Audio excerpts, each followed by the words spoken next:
Friends, പുതിയൊരു വീഡിയോയിലേക്ക് എല്ലാവർക്കും സ്വാഗതം. അപ്പോൾ ഇന്നത്തെ നമ്മുടെ വീഡിയോ എന്താണെന്ന് വെച്ചാൽ ഒരു മിനി വ്ലോഗാണ് കേട്ടോ. അപ്പം ഇന്ന് രാവിലെ ഇവിടെ ബ്രേക്ക്ഫാസ്റ്റ് എന്താണെന്ന് വെച്ചാൽ ഏത്തയ്ക്ക പുഴുങ്ങിയതും കുരുമുളക് ചമ്മന്തിയുമാണ്. അപ്പം ഏത്തയ്ക്ക പുഴുങ്ങിയതിൻ്റെ കൂടെ കാന്താരി ചമ്മന്തി, പച്ചമുളക് ചമ്മന്തി ഒക്കെ അല്ലേ എല്ലാവരും കഴിച്ചിട്ടുള്ളത്. അപ്പം ഇതൊരു വെറൈറ്റി ചമ്മന്തിയാണ്. ഉണ്ടാക്കാത്തവരുണ്ടെങ്കിൽ ഉണ്ടാക്കി ട്രൈ ചെയ്ത് നോക്കണം. എല്ലാവർക്കും ഇഷ്ടപ്പെടുമെന്ന് അറിയത്തില്ല, പക്ഷെ എൻ്റെ ഫേവറേറ്റ് ഒരു ചമ്മന്തിയാണിത്. അപ്പോൾ ഇന്ന് നമുക്ക് ഏത്തയ്ക്ക പുഴുങ്ങിയതും ചമ്മന്തി ഉണ്ടാക്കാം. അപ്പോൾ ഏത്തയ്ക്ക ആദ്യം നമുക്ക് പുഴുങ്ങാനായിട്ട് അരിയാം കേട്ടോ. പച്ചേത്തയ്ക്കാണ്. അപ്പൊ നമുക്ക് ആവശ്യത്തിനുള്ള ഏത്തയ്ക്ക അരിഞ്ഞെടുക്കാം കേട്ടോ. അപ്പം ഒരെണ്ണം ഞാൻ എങ്ങനെ അരിയുന്നത് എല്ലാവർക്കും അറിയാം, ഇത് പുഴുങ്ങുന്നത് എങ്ങനെയാണെന്നെങ്കിലും ഇങ്ങനെ ഇതിന്റെ രണ്ട് സൈഡും കട്ട് ചെയ്ത് കളയുക. ഇത് ഇങ്ങനെയുള്ള ഇത് ചെത്തിക്കളയുക. ഇതിപ്പം ബിഗിനറായിട്ട് കയറുന്ന എന്നെ പോലുള്ളവർക്ക് വേണ്ടിയാണ്. ഇത് ഏത്തയ്ക്ക പുഴുങ്ങാൻ അമ്മമാർക്കൊക്കെ ആണെങ്കിൽ ഇതിപ്പോ പറയും ഇനി ഏത്തയ്ക്ക പുഴുങ്ങുന്നൊക്കെ എന്തോ കാണിക്കാനാണെന്ന്. പക്ഷെ ഞാനത് കാണിച്ചതേ ഉള്ളൂ കേട്ടോ. എനിക്കിത് അമ്മ പറഞ്ഞപ്പോഴാണ് അറിയാവുന്നത്. എനിക്ക് ഇങ്ങനെ പുഴുങ്ങുന്നതെന്ന് അറിയത്തില്ലായിരുന്നു. ഇനി ഇതിങ്ങനെ രണ്ടായിട്ട് നമുക്ക് അരിയാം, മൂന്നായിട്ടും അരിയാം. ഇപ്പൊ മൂന്നായിട്ട് നമുക്ക് അരിയെടുക്കാം. 3 പീസായിട്ട് കിട്ടിയിട്ടുണ്ട്. ഞാൻ കഴുകി കുക്കറിൽ വേവിക്കാൻ വെച്ചിട്ടുണ്ട്. നമുക്കിത് അടച്ച് വേവിക്കാം. ഒറ്റ വിസിൽ അടിച്ചാൽ മതി കേട്ടോ, അല്ലെങ്കിൽ ഇത് വെന്ത് പോകും കേട്ടോ. അപ്പൊ നമ്മൾ കുക്കറിൽ വെച്ചിട്ടുണ്ട് വേവാന്. അപ്പൊ ആ നേരം കൊണ്ട് നമുക്ക് ചമ്മന്തി ഉണ്ടാക്കിയെടുക്കാം. അപ്പൊ അതിന് ആവശ്യത്തിന് കുരുമുളകും വെളുത്തുള്ളിയും പച്ചമുളകും എരി അനുസരിച്ച് വേണം കേട്ടോ. കാരണം എരി അധികം വേണ്ടാത്തവരാണെങ്കിൽ വെളുത്തുള്ളി ഇത്തിരി കൂടുതൽ ആഡ് ചെയ്തിട്ട് കുരുമുളകും പച്ചമുളകും ഇത്തിരി കുറയ്ക്കാം. എന്നിട്ട് മാനേജ് ചെയ്യാം നമുക്ക്. അപ്പം ഇന്ന് എനിക്ക് നല്ല എരി ഇഷ്ടമുള്ള ആളാണ്. അതുകൊണ്ട് ഞാൻ ഏറെ കുരുമുളകും പച്ചമുളകും എല്ലാം ഇട്ടിട്ടാണ് ഞാനിന്ന് ഉണ്ടാക്കാൻ പോകുന്നത്. അപ്പം ഉണ്ടാക്കുന്ന എങ്ങനെയാണെന്ന് കാണിക്കാം. അപ്പൊ നമുക്ക് ആവശ്യത്തിന് വെളുത്തുള്ളിയും പച്ചമുളകും വെള്ളത്തിലിട്ടിരിക്കുകയാണ്. വെളുത്തുള്ളിയും പച്ചമുളകും തൊലി കളയണ്ട, അതുകൊണ്ടാണ്. പിന്നെ കുരുമുളക്. ഇത് ഞാൻ എടുത്തിട്ട് കാണിക്കാം എത്രയുണ്ടെന്നേ.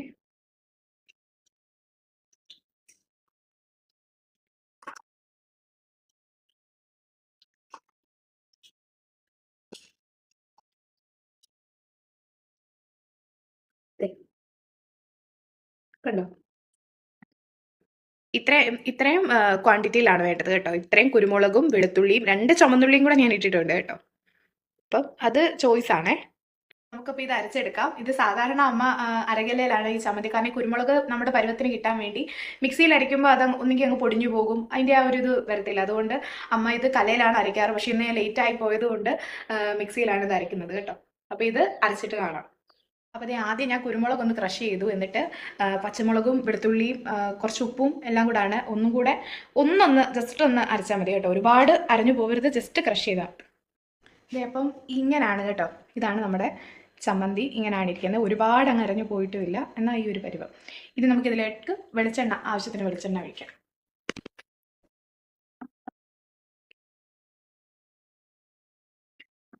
വെളിച്ചെണ്ണ ആവശ്യത്തിന് ഒഴിച്ചിട്ട് നമുക്ക് കൈവച്ച് തന്നെ ഇതിങ്ങനെ ഒന്ന് ആക്കി കൊടുക്കാവേ.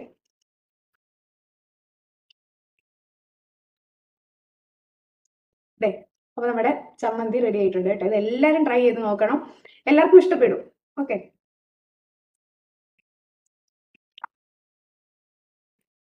ഇതാണ് ഞാൻ പറഞ്ഞ ആ കുരുമുളക് ചമ്മന്തി, ഏത്തയ്ക്ക പുഴുങ്ങിയത് കേട്ടോ.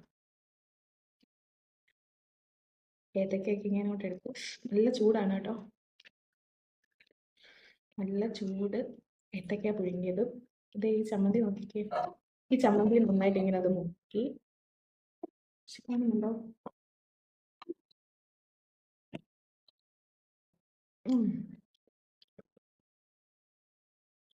ഇത് ഞാനീ പറയുമ്പോൾ നിങ്ങൾക്ക് മനസ്സിലാവത്തില്ല. ഒരു ദിവസം ഇത് ട്രൈ ചെയ്ത് നോക്ക്, എന്നിട്ട് പറ എങ്ങനെ ഉണ്ടെന്ന്. സൂപ്പർ സാധനമാണ്. അങ്ങനെ താമസിച്ച് ഉച്ചയൊക്കെ ആവാറായപ്പോഴായിരുന്നല്ലോ ഏത്തക്കയും ചമ്മന്തിയും കഴിച്ചത്. അതുകൊണ്ട് ഉച്ചക്കത്തെ ലഞ്ച് സ്കിപ്പ് ചെയ്തു കേട്ടോ. അന്നേരം ഇനിയും വൈകുന്നേരം ഉച്ചയ്ക്ക് അത് കഴിഞ്ഞ് ഞങ്ങളൊരു ഉച്ചമയക്കമൊക്കെ കഴിഞ്ഞ് എഴുന്നേറ്റാണ് ഞാനും കുഞ്ഞും. അപ്പം അതൊക്കെ കഴിഞ്ഞ് അമ്മയുടെ ഇടയിലോട്ട് കുഞ്ഞിനെ കൊടുത്തിട്ട് ഞാൻ ചെടികൾക്കൊക്കെ ഒന്ന് വെള്ളം നനയ്ക്കാൻ ഇറങ്ങിയതാണ് കേട്ടോ. അപ്പം വെള്ളം ഒഴിച്ചില്ലെങ്കിൽ എല്ലാം ഒരു ദിവസം ആകുമ്പോഴത്തേക്ക് എല്ലാം വാടി നിൽക്കും കേട്ടോ. ഒരുപാട് ചെടികളൊന്നുമില്ല. പണ്ട് ഇവിടെ ഒരുപാട് ചെടികളൊക്കെ ഉണ്ടായിരുന്നു. ഞാൻ കോളേജിലൊക്കെ പഠിച്ച സമയത്തൊക്കെ ആണെങ്കിൽ എനിക്ക് ഭയങ്കര ഇഷ്ടമായിരുന്നു. ഇപ്പം സമയം കിട്ടാറില്ല, അതുകൊണ്ട് അങ്ങനെ നോക്കാറില്ല. പിന്നെ ഞാനതൊന്നുകൂടെ ഒന്ന് പഴയ പോലെയൊക്കെ ആക്കിയെടുക്കാൻ നോക്കുന്നുണ്ട്. കുറച്ചൊക്കെ ചെടികൾ വല്യച്ഛൻ്റെ വീട്ടിൽ നിന്നും അങ്ങനെ അപ്പയുടെ വീട്ടിൽ നിന്നൊക്കെ കുറച്ച് ചെടികളൊക്കെ വാങ്ങിച്ചുകൊണ്ട് വന്ന് അതൊക്കെ നട്ടൊന്ന് സെറ്റായി വരുന്നതേ ഉള്ളൂ. അപ്പം കുറച്ച് ദിവസം കൂടെ കാണത്തുള്ളൂ. അത് കഴിഞ്ഞ് ഞങ്ങൾ ചേട്ടൻ്റെ അടുത്തേക്ക് തിരിച്ചു പോവാണ് ഞാനും കുഞ്ഞും. പിന്നെ അവിടുത്തെ വീഡിയോസൊക്കെ ആയിരിക്കും വരുന്നത് കേട്ടോ. അപ്പോൾ ഈ ചെടികളൊക്കെ ഇങ്ങനെ നട്ട് അതിങ്ങനെ പൂത്ത് നിൽക്കുന്നത് കാണാൻ നല്ല രസമാണ്. എനിക്ക് ഭയങ്കര ഒരു സന്തോഷമുള്ള ഒരു കാര്യമാണ് കേട്ടോ. എല്ലാവർക്കും അങ്ങനെ ആയിരിക്കും. എനിക്കതിനെ നോക്കാനും അതിന് വെള്ളമൊക്കെ ഒഴിച്ചു കൊടുക്കാൻ ഭയങ്കര ഇഷ്ടമാണ്. പിന്നെ ഇപ്പം സമയം കിട്ടാറുള്ളപ്പം ഞാനിതൊക്കെ ചെയ്യാറുണ്ട്. ചെടികളോട് ഇഷ്ടമുള്ള ഒരാളാണ്. അപ്പം ഞാനങ്ങനെ അതൊക്കെ ഒഴിച്ചുകൊണ്ട് നിന്നപ്പോഴാണ് ഞാൻ വിചാരിച്ചത് എന്താ ചെമ്പരത്തി വെച്ച് ജ്യൂസ് ഒന്ന് ഉണ്ടാക്കാം ഇന്ന്. അപ്പം അതിന് വേണ്ടി ചെമ്പരത്തി പറിക്കുവാണ് കേട്ടോ. അപ്പം വൈകുന്നേരമായി. അപ്പം ഒരു ചായ ആക്കിയും നമുക്ക് കുടിക്കാമെന്ന് ഞാനന്ന് പറഞ്ഞായിരുന്നു. അപ്പം ഇന്ന് ജ്യൂസ് അല്ല, ചായ ആക്കാമെന്ന് വിചാരിച്ചു, ചെമ്പരത്തി ചായ. അപ്പം അതിന് ഇത്തിരി തേയിലയും പഞ്ചസാരയും കൂടെ ആഡ് ചെയ്യണം, അതേ ഉള്ളൂ. അന്ന് ജ്യൂസായിരുന്നു ഞാൻ ഉണ്ടാക്കി കാണിച്ചത്. അപ്പം അതിൻ്റെ വീഡിയോ ഇട്ടിട്ടുണ്ട്. അപ്പോൾ കാണാത്തവർ കാണണം കേട്ടോ. വീഡിയോ അതിൻ്റേത് ഇട്ടിട്ടുണ്ട്. നല്ല ടേസ്റ്റാണ്, എനിക്ക് ഭയങ്കര ഇഷ്ടമാണ്. അപ്പോൾ അതിനുവേണ്ടി ചെമ്പരത്തി നോക്കുവാണ്. ആദ്യം എല്ലാം മുകളിലാണ് കേട്ടോ പൂത്ത് നിൽക്കുന്നത് ചെമ്പരത്തി. പിന്നെ സൈഡിലുണ്ടായിരുന്നു. അപ്പോൾ അവിടെ നിന്നും കുറച്ച് കളക്ട് ചെയ്തു. പിന്നെ ചെമ്പരത്തി ചായയൊക്കെ ഇട്ട് കുടിക്കാൻ വേണ്ടി ഇതെല്ലാം എടുത്തുകൊണ്ട് പോവുകയാണ് കേട്ടോ. ഇന്നത്തെ എൻ്റെ വീഡിയോ അപ്പോൾ ഇത്രയേ ഉള്ളൂ. ചെറിയൊരു വീഡിയോ ആയിരുന്നു. അപ്പോൾ പുതിയൊരു വീഡിയോയുമായിട്ട് വീണ്ടും കാണാം. അപ്പം tata bye bye, see U.